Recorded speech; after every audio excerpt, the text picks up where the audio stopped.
Hey, we're out here at Santa Monica and Robertson. We're going to ask the people of the community what they think about the election. We want to know what they think about the Georgia, North Carolina, and Mississippi anti-LGBT legislation and who they're going to vote for and why. Okay, so who are you supporting for president? Hillary. I would say I'm not educated enough to make like a for sure decision, but probably between Hillary and Bernie Sanders. I'm actually rooting for Bernie Sanders. America as a whole needs to move to a more socialist kind of standpoint. We're like the richest country in the world, and we don't even have like adequate access to healthcare, which is, I feel like it's pretty important. I'm feeling the burn. I'm feeling the burn. Big Bernie Sanders guy. Right now, I'm not really decided. It's kind of hard to choose from these candidates going out right now. I'm kind of undecided because, I don't know, I don't really like anybody. Who are you supporting in the upcoming election? The presidential election? Bernie Sanders. Bernie Sanders.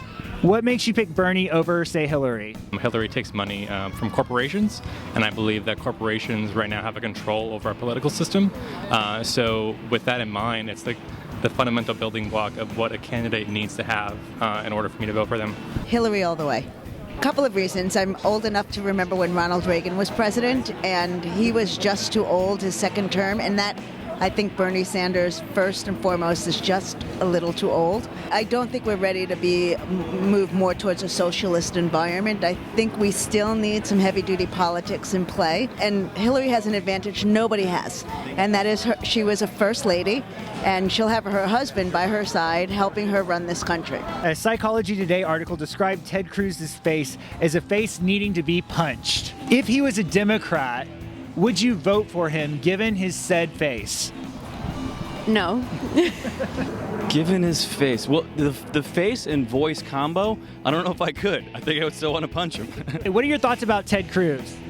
Ted Cruz, I think he has some kind of interesting policies. I think he's been, in the debate, he's been characterized in a certain way that hasn't been helpful. But again, I think at the end of the day, smart thinking Americans will vote in the right kind of way.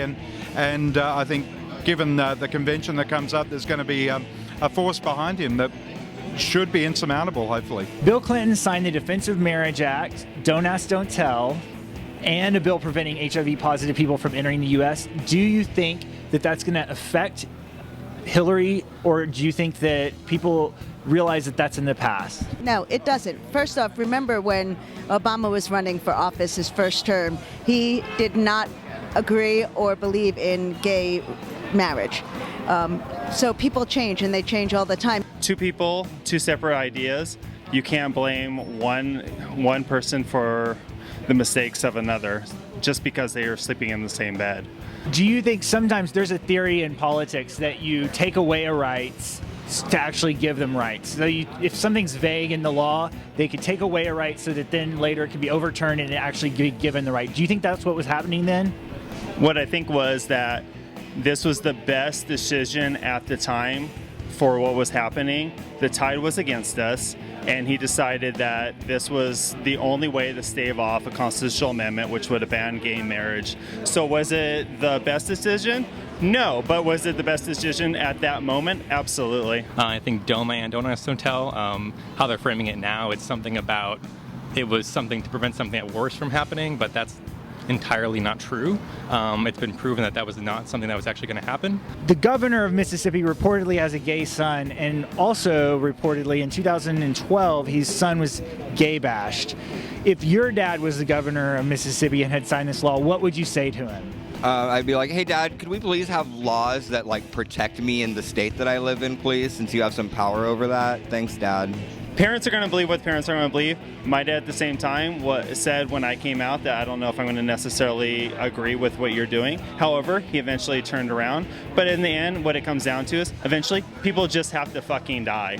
People have to die and go away for our rights to come to fruition. You know, in the face of things, sometimes something sounds right because it makes sense. You know, the military's antiquated in terms of the way it runs its business. And, you know, at the time there may have been a reason, not that I could find one, but there could have been a good political reason in their mind, you know, in his mind to do that. I think now the tone has changed, people change, I mean, we saw that, right? Obama went from not agreeing with gay marriage to completely supporting us. So, you know, you have to kind of look at the tide that changes, the times that change, and people change. So that's the opinion here on the streets in West Hollywood. I'm Robert Williams.